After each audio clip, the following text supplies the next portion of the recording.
Les gaz lacrymogènes qui sont jetés dans les manifestations, les grenades assourdissantes, c'est des grenades, c'est des armes françaises. Les blindés, ce sont des blindés fournis par la France. D'ailleurs, les grenades assourdissantes, elles sont aujourd'hui interdites en France. Elles ont été interdites en 2020.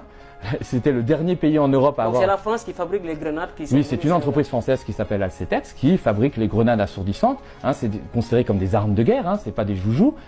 Il y a des 25 grammes de TNT à l'intérieur de ces grenades, donc ça explose et effectivement ça peut mutiler.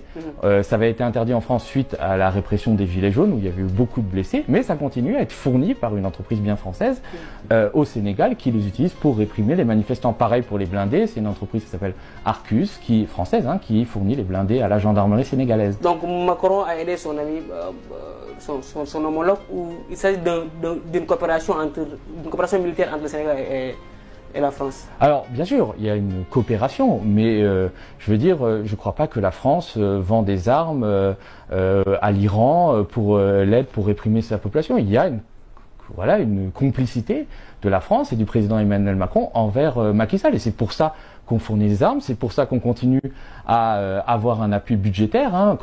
Mais pourquoi? Pour faire peur aux citoyens qui les révoltés?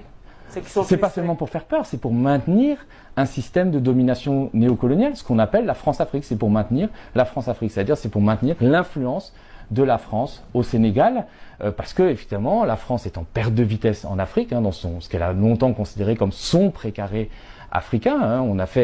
On a décolonisé les pays africains, mais on a quand même maintenu une tutelle, qu'elle soit militaire, économique. Ça a continué pendant des années et il y a des pays qui commencent à s'en émanciper et il y a d'autres puissances qui veulent concurrencer la France sur le terrain africain. On pense à la Russie, on pense à la Turquie, et la Chine.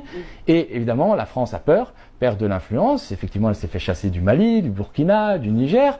Et elle a peur aussi demain d'avoir un président qui viendrait au Sénégal qui ne serait pas favorable aux intérêts de la France. Parce qu'il faut quand même se rendre compte du poids économique de la France.